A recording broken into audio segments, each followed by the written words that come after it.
Good morning, my dear student. Myself Ravi Singh, your science teacher, once again present before you after a long interval of time to teach you the first chapter of physics, that is motion.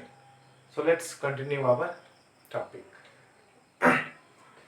Our next topic is what do you mean by motion, its type, speed, distance, displacement, etc. So let's start one by one.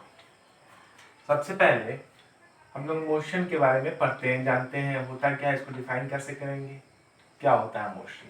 ठीक है, इससे पहले scalar, vector, quantity वगैरह बहुत सारी चीज़ हम लोग पढ़ लिए थे। Fundamental derived unit, I hope कि वो बातें आपको समझ में आई होगी और आप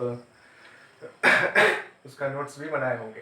ठीक है, तो देखिए अब क्या है, मोशन होता क्या है।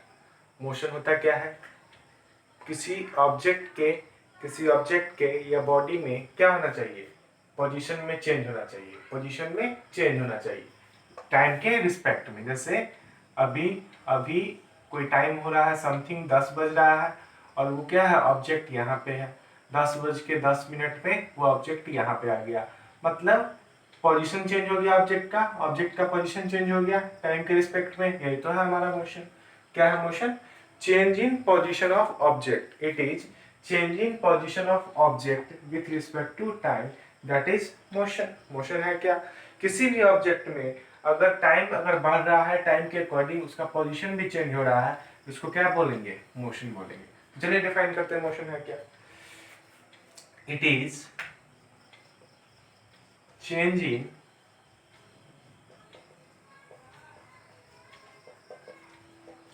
Position of object with respect to time, with respect to time। क्या है मोशन? ये किसी भी ऑब्जेक्ट के पोजीशन में चेंज होना टाइम के रिस्पेक्ट में, इसको क्या बोलेंगे, मोशन बोलेंगे। फॉर एग्जांपल सुबह के 9 बजे हैं, आप टाइनी डॉट्स में हैं, 9:15 में आप कहाँ चले गए, मिसॉल चौक चले गए। तो 9 बजे से 9:15 टाइम शिफ्ट हुआ 15 मिनट, टाइम क्या हुआ, शिफ्ट हुआ 15 मिनट। तो 15 मिनट में पोजीशन भी चेंज हो गया, टाइनी डॉट से कहाँ, मिसॉल चौक। मतलब टाइम के अकॉर्डिंग जब टाइम चेंज कर रहा है तो पोजीशन भी चेंज हो रहा है ऑब्जेक्ट का, तो क्या होगा, मोशन में क्या कर सकते हैं, मोशन में कर सकते हैं। रेस्ट में किसको बोलेंगे, टाइम चेंज करा, 9 बजे आए, टाइनी डॉट्स में आ गए, बैठ गए क्लास में, बैठ गए, 10 बज गया फिर भी वहीं पर बैठे हुए, तो टाइम तो 1 घंटा चेंज हो गया, आपका पोजीशन चेंज हुआ क्या, नहीं हुआ, तो आप क्या है, रेस्ट में है। तो simply it is change in position of object with respect to time. लेकिन इससे काम नहीं चलेगा, क्यों नहीं चलेगा, क्योंकि आपको बताए थे रेफरेंस पॉइंट को कंसीडरेशन करना होगा। बट एक लाइन और लिख लेंगे, रेफरेंस पॉइंट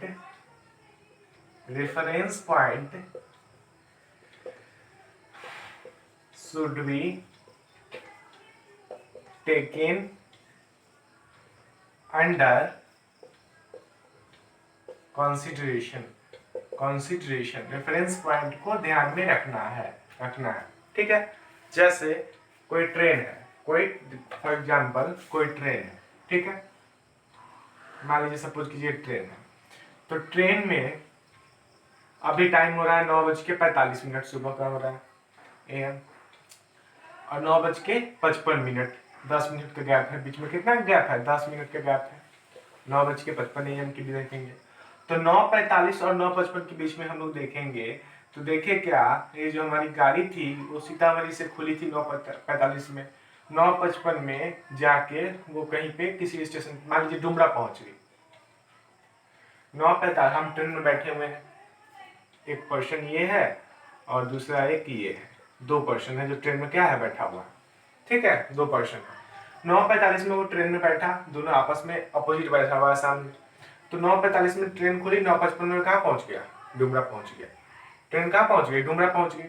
तो क्या हुआ, लेकिन इस दोनों के बीच में देखिए रेफरेंस पॉइंट का क्या है कंसीडरेशन, अगर इस ये जो आदमी ए है और ये जो बी है, ए बी के बीच में कोई पोजीशन चेंज हुआ 10 मिनट बाद भी नहीं, क्योंकि अभी अगर 2 मीटर दूरी पे बैठा हुआ है ट्रेन में, तो 9:55 में भी कहाँ है, वहीं पे बैठा हुआ।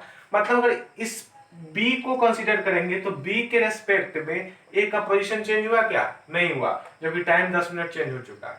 तो क्या है, इसके कंपैरिजन में, बी के कंपैरिजन में, अदर पैसेंजर के कंपैरिजन में वो रेस्ट में ही है, क्योंकि क्या है, पोजीशन चेंज नहीं हो रहा। लेकिन अगर हम सीतामढ़ी में कोई एक पेड़ था, मान लीजिए सपोज कीजिए कुछ भी था, इस पेड़ के कंसिडरेशन में अगर हम कंपेयर करें तो वो पेड़ तो बहुत दूर चला गया, क्योंकि यहाँ डुमरा आ गया। तो अगर रेफरेंस पॉइंट सीतामढ़ी स्टेशन को माने या किसी पेड़ को माने, तो उस रेफरेंस पॉइंट में इसके कंपैरिजन में हम मोशन में है। लेकिन ट्रेन के अंदर में किसी चीज को अगर रेफरेंस पॉइंट मानेंगे तो हम सब क्या है, रेस्ट में है, क्योंकि ट्रेन चल रही है, हम ट्रेन के अंदर में है, बस चल रही है, बस के अंदर में है, सामने वाले पैसेंजर से कंपेयर करेंगे तो वो भी रेस्ट में, हम भी रेस्ट में, क्योंकि पोजीशन चेंज ही नहीं हो रहा। लेकिन बाहर वाले अगर दूसरे बस से कंपेयर करें तो पोजीशन क्या हो रहा है, चेंज हो रहा है। तो क्या है, रेफरेंस पॉइंट को कंसीडर में आपको रखना होगा। मोशन है क्या, changing position of object with respect to time, but reference point को आपको ध्यान में रखना है। जैसे हम सभी आदमी मान लीजिए लेटे हुए हैं तो क्या है, रेस्ट में है, रेस्ट में है, लेकिन फिर भी रेस्ट में नहीं है।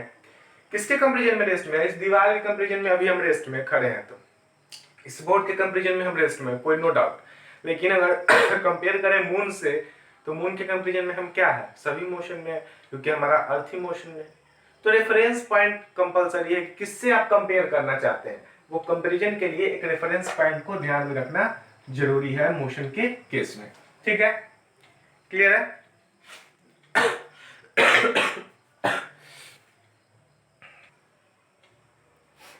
तो चलिए अब रेफरेंस पॉइंट को डिफाइन कर लेते हैं। क्या है रेफरेंस पॉइंट, कैसे डिफाइन कर सकते हैं, पूछेगा नहीं एग्जाम में कभी नहीं पूछेगा रेफरेंस पॉइंट क्या होता है, लेकिन समझने के लिए आपको आना चाहिए क्या होगा। तो क्या होगा, it is a fixed stationary point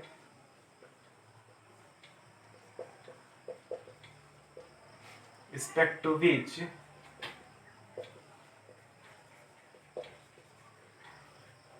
an object changes its position। देखिए क्या है, रेफरेंस पॉइंट को कैसे डिफाइन करेंगे, तो आपको दो बातें ध्यान में रखना है। रेफरेंस पॉइंट में होता है स्टेशनरी होता है और एक होता है मोशन। स्टेशनरी किसको बोलते हैं, अगर कोई ऑब्जेक्ट रेस्ट में वो मूव नहीं कर रहा तो क्या बोलते हैं, उसको स्टेशनरी बोलते हैं। तो रेफरेंस पॉइंट क्या है, जैसे कोई पेड़ को अगर रेफरेंस पॉइंट मान लिए, इस बोर्ड को रेफरेंस पॉइंट मान लिए, तो वो पेड़ क्या होगा, रेस्ट में ही होगा। तो it is a fixed stationary point. क्या होता है, फिक्स्ड स्टेशनरी पॉइंट है रिस्पेक्ट टू बीच, जिसके रिस्पेक्ट में कोई ऑब्जेक्ट क्या करता है, अपना पोजीशन चेंज करता है, उसको क्या बोलेंगे, रेफरेंस पॉइंट बोलेंगे। जैसे कोई अगर मूविंग ट्रेन है, एक ट्रेन है जो मूव कर रहा है, और बाहर हम पेड़ से अगर कंपेयर कर रहे हैं तो पेड़ हमारा रेफरेंस पॉइंट है। तो पेड़, ऐसा तो लगता है कि पेड़ पीछे की तरफ भाग रहा है, लेकिन पेड़ भाग रहा होता है क्या, नहीं, वो एक फिक्स्ड पॉइंट है। तो एक फिक्स्ड स्टेशनरी है, मतलब रेस्ट में है, रेस्ट पॉइंट है। उसके कंपैरिजन में हमारा ट्रेन आगे की तरफ जा रहा है, तो वो क्या हो गया, हमारा रेफरेंस पॉइंट हो गया। क्लियर है, चलिए बहुत सिंपल है, कुछ नहीं इसमें। अब है मैथ्स में आप लोग पढ़े होंगे coordinates, x axis, y axis, ये दो तो कम से कम ग्राफ में बनाए होगी। एक्स एक्सिस क्या होता है, वाई एक्सिस क्या होता है, एक जेड एक्सिस भी होता है, पता नहीं पढ़े कि नहीं पढ़े, 3 एक्सिस होता है।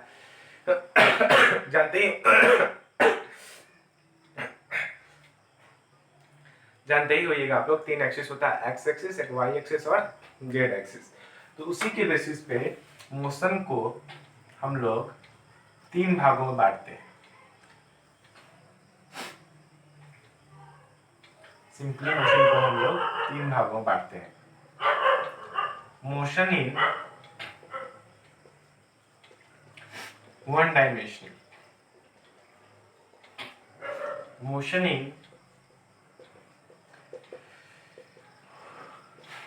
2 डायमेंशन, और एक है मोशन इन 3 डायमेंशन।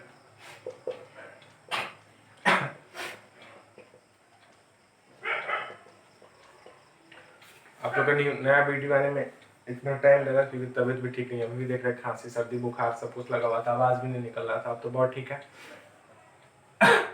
तो देखिए अब मोशन को हम लोग जो पढ़ेंगे, हम लोग को जो पढ़ना है क्लास 9th में, बहुत सिंपल सा मोशन है, बहुत समझिए बच्चा वाला ABCD है, कुछ नहीं है। इसका जो पूरा एकदम इलाबोरेट अगर हम पूरा डिटेल में जाएंगे तो 11th में हम लोग को पढ़ना होगा। तो 9th में मोशन को 3 भागों में बांटते हैं, 1 डायमेंशन, 2 डायमेंशन, 3 डायमेंशन।